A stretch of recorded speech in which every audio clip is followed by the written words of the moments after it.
Bonjour, Marie! So, just when you thought I was going yet another week without uploading, I come back and surprise you. Today's video is going to be a little bit longer than usual because I'm making up for lost time. I'm also talking about something I'm really excited about. Fantastic Beasts and Where to Find Them, November 18th. I'm so excited. So, I'm just going to talk a lot about that and analyze the trailer in depth. Also, I was reading lots of articles on Pottermore which are really interesting, and they were interviews of some of the actors. Actors are really excited to play these characters and are really excited to be part of this world, which I just think is awesome. They're really getting into their characters. Like Eddie Redmayne was talking about how he specifically chose his wand, and he had so many reasonings just behind this one little prop. Also, the president of MACUSA's wand sounds really cool. It's purple, and it's got like a big jewel on it. And they were talking like in the interview about the different theories behind like wand making, which I just thought was so cool because I'm like, thank you for taking that into account. The woman who plays Queenie was talking about Queenie like she's her best friend, and it was so neat to listen to actors really get into the characters. Now, about the author. Information I got from the book itself about the author, Newton Artemis Fido Scamander, or Newt to his friends. He was born in 1897. The movie takes place in New York in the 1920s. His mother was a hippogriff breeder, so that's where he got a lot of his excitement about magical beasts. He was a Hufflepuff, which of course makes him a very good finder, which is good because they have to find all these beasts that escape his case. It also says that upon graduation from Hogwarts, which is a little conflicting due to in one of the trailers, there is a voiceover of someone saying, "kicked out of Hogwarts for endangering human life." But Dumbledore argued against his expulsion. And we do know that from the book that Dumbledore was close with Newt because he wrote the foreword, and he was very excited to write the foreword for Fantastic Beasts. Newt Scamander helped create the Werewolf Register in 1947. He also did a lot for the ban on experimental breeding in 1965. He did a ton of dragon research, and of course he wrote Fantastic Beasts and Where to Find Them, which is now in its 52nd edition, and it's like definitely a very important textbook in many different schools. He received Order of Merlin's second class in 1979 for his work in magizoology.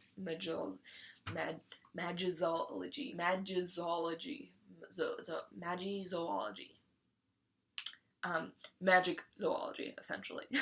He's retired with his wife, Portina, in Dorset with their pet measles, Hoppy, Millie, and Mauler. And Portina is the main female character that we see. Most people just call her Tina, though. Thankfully, that's a lot easier to pronounce. I would like to point out that in another trailer, we see a shot of a house elf, which is cool, because that's one of the creatures that we know and love from the original Harry Potters. And he's obviously not a free elf, because he's wearing the rags. And it looks to me like he's being handed a wand. This could just be a part of the machine that he's working on, but I thought it looked like a wand, which is kind of a big deal because house elves are not supposed to wield wands, especially not enslaved house elves. A detailed analysis of this trailer, link in the description. So first of all, it's PG-13 for some fantasy action violence, which I think is, it just makes me happy. And then we see this beautiful shot of New York at night, and then we see Queenie and Tina, they're sisters. And here's our first glimpse of the beast, which is hardly a glimpse, it's just a glowing beast below an ice. Next shot we get the shot of the president of MACUSA, or the Magical Congress of the United States of America. And she's the president, and she is just looks so regal with her hair and her robes, and so cool. And I was telling you earlier that she has a really cool wand, apparently. Clearly, Newt is very adept at undetected expansion charms. News travels fast. Mr. Scamander, do you know anything about the wizard? And here we have a shot of Percival Graves, played by Colin Firth, and he, I think he's gonna be the villain of the story. My question is he's like a villain that we all are going to hate, or is he one of the types of, I kind of pictured him, the first time I saw him, I pictured him as kind of a Javert character, where all he cares about is the law and bringing people to justice. And then we see something that looks kind of like a mole rat. This is a Niffler, and as you notice, it's stealing jewelry. A Niffler, they are really attracted to shiny objects, and so they love them. I thought Nifflers were bigger, because this looks to me like this big, and I thought they were the size of dogs. However, this could be like a smaller one, because I believe it's in the third book, Hagrid brings Nifflers into his Care for Magical Creatures class for the kids to play with. It looks to me like Newt is really bad at keeping magic a secret. You wiped his memory, right? The no magic. The what? No magic. The non-wizard. Sorry, we call them muggles. Either that, or he doesn't care about keeping magic a secret, or he really just thinks muggles are really stupid. Because he, like, literally Ossios this no-mage to himself. He totally just exposes magic right then and there. He, like, Ossios him, and then apparates with him.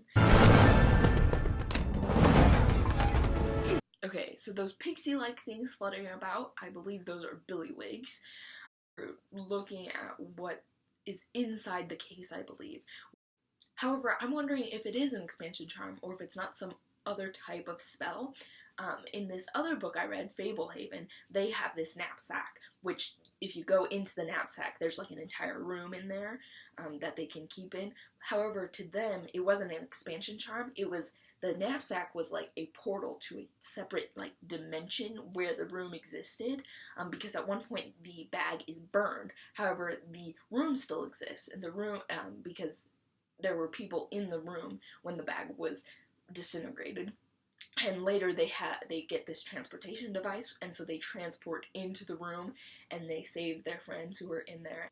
So I'm wondering if it's something like that, because that is a huge, huge magical expansion charm that we're looking at here. I ain't got the brains to make this up. I love the quote, "ain't got the brains to make this up." I just think that's such a good, I just love that. Something is stalking our city, wreaking destruction, and then disappearing without a trace. Zoom in on this no-mage who's talking about what we're pretty sure is are magical creatures. And then my question is that, because it does say that multiple beasts escaped Newt's case. So my question is are all of them together, like, wreaking havoc on the city, or is there one in particular? I'm guessing that there's one really big and bad beast that we're probably not going to see until, like, the climax, and then it's going to appear. Like, we're going to hear about it, and it's going to appear, and then it's going to be like, what? And then they're going to have to, defeat it and recapture it. Don't you wish you could change outfits like that? Wizards probably had awesome speakeasy, just saying. And of course, this would not be a 1920s film if they didn't go into a speakeasies. We've lived in the shadows for too long. My question is are they talking about wizards, or are they talking about like a faction of wizards that have been like waiting for the right moment to strike and to seize power? Is maybe not a good intentioned villain, and we see this big storm, and so my question is that a creature who's creating that storm, or is it a wizard? So who poses the greater threat to a wizard exposure? Is it the wizards, or is it the magical beast? Danger. He senses danger. This is related to Grindelwald's attacks in Europe. Related to Grindelwald's attacks in Europe. Ooh, we don't know much about Grindelwald. So my question is like, how much is Grindelwald's story gonna affect this story? Is it just kind of an Easter egg for us, or is it like directly related? are we going to see more of Dumbledore? I think it'd be really interesting if we saw a young Dumbledore. I don't know if they'll really bring that in because, again, it's a separate story. But, I mean, right now, if this is when Grindelwald's attacking, this is kind of Dumbledore's origin story, like right in the middle of it. Because you could say his origin story was when his sister died. So this would probably be before Grindelwald's attacks. Or after Grindelwald's attacks, when Dumbledore defeats Grindelwald. You could say that was like the beginning of Dumbledore. This could mean war. Could mean war? War between other wizards? Other wizards and no mages? We don't know. And We got a plan, right, guys? They need our help.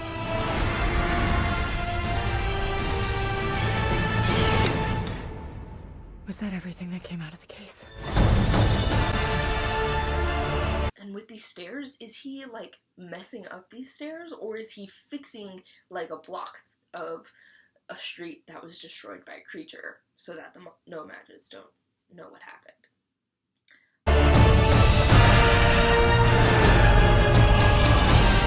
I won't let another one die. And then another one die. Is Newt talking about an animal, or is he talking about a person? I think he's talking about one of his beasts. I refuse to bow down any longer. And I refuse to bow down any longer. Is he talking about, is he fighting the Muggles here, or is he fighting someone else? Because a lot of times they mash up trailers to mislead you. There's these romance, drama, magic, action, drama, magic, bam, explosions. Dun dun dun dun.